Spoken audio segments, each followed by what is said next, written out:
মুকসুদপুর আন্তর্জাতিক দুর্নীতি বিরোধী দিবস ২০২৫ উদ্বোধন উপলক্ষে আলোচনা সভা অনুষ্ঠিত। মোহাম্মদ মামুন মোল্লার তথ্যচিত্রে বিস্তারিত।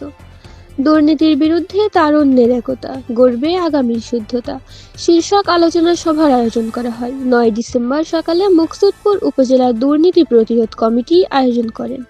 এ সময় প্রধান অতিথি হিসেবে উপস্থিত থাকেন মুকসুদপুর উপজেলা নির্বাহী অফিসার জনাব মোহাম্মদ আবুল হাসান।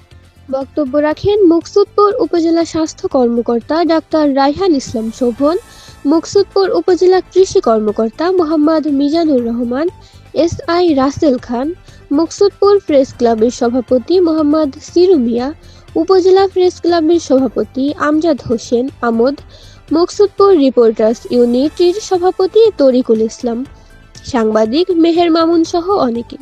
সভাপতিত্ব করেন মুকসুদপুর উপজেলা দুর্নীতি প্রতিরোধ কমিটি জনাব মোহাম্মদ নজরুল ইসলাম। সভা পরিচালনা করেন সরকারি মুকসুদপুর কলেজের প্রভাষক মাহবুব হাসান বাবর। মুকসুদপুর উপজেলা নির্বাহী অফিসার বলেন, আজ এখানে মুকসুদপুর উপজেলার বিভিন্ন দপ্তর প্রধানগণ আছেন। তাদের উদ্দেশ্যে বলেন, কোনো দুর্নীতি মেনে নেওয়া যাবে না, কোনো দপ্তর যেন দুর্নীতি না হয় সেদিকে খেয়াল রাখতে বলেন। আয়োজন করেন মুকসুদপুর উপজেলা প্রশাসন। সারা দেশের আপডেট খবর পেতে উত্তরের নিউজের সাথেই থাকুন।